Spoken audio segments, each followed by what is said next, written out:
మేము ఎప్పుడూ కూడా 10 ఏళ్ల నుంచి పర్యావరణం మీదే పనిచేస్తున్నాము. ప్లాస్టిక్ వాడొద్దని, వాటర్ని కలుషితం చేయొద్దని, నదుల దగ్గర కూడా సారాలు కూడా మా టీం మెంబర్సే.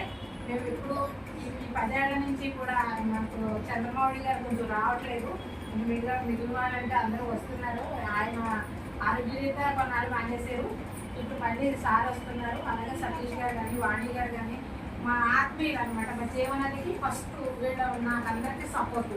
ఈశ్వరి, ఇప్పుడు ఈశ్వరికి క్లాప్స్ లేకపోతే మళ్ళీ పడుతుంది. ఎందుకంటే వస్తుంటే మనకి తెలిసి ఆ క్రెడిట్ కూడా మన చంద్రబాబు గారికి దక్కుతుంది. అప్పుడు పరిచయం చేసింది ఆయన ఇక్కడ గుడి దగ్గర. అప్పటి నుంచి పాపం నన్ను ఫాలోఅప్ చేసుకుంటూ నేను ఏ కార్యక్రమం చేసినా నాకు ఫోన్ చేస్తుంది. అలాగే గత సంవత్సరంలో వేసాను ఇక్కడ సికింద్రాబాద్లో మొక్కలు వేయించింది, ఆ వేళ కౌన్సిలర్ని పిలిపించి. ఇప్పుడు కూడా నాకు వారం క్రితం ఫోన్ చేసి, మేడం మాకు ఇక్కడ చాలా స్థలం ఉంది, మీరు వచ్చి వేయాలంటే సరే అమ్మా అన్న. నాకు ఆ రోజు అవ్వలేదు, మన 5వ తారీఖు సిటీ కాలేజీలో వేసాం, వేదక్షిణ వేసాము. మేము మేడం చెప్పిన వల్ల నాకు ఈ ప్లేస్ తెలిసింది, లేకపోతే మేము రాం కదా. కాబట్టి మేడంకి మనం చాలా ధన్యవాదాలు తెలియజేయాలి. అలాగే మీ మేడం మిమ్మల్ని అందరినీ భరిస్తుందంటే ఆవిడకి చాలా చాలా ధన్యవాదాలు.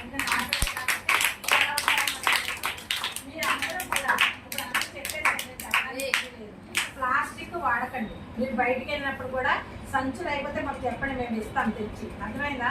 తర్వాత ఎంత ప్లాస్టిక్ తక్కువ వాడితే అంత మంచిది. అంటే ఒక్కసారే మనకి పోవట్లేదు ఈ ప్లాస్టిక్, నెమ్మదిగా మనం దాన్ని వదిలేయచ్చు. కాబట్టి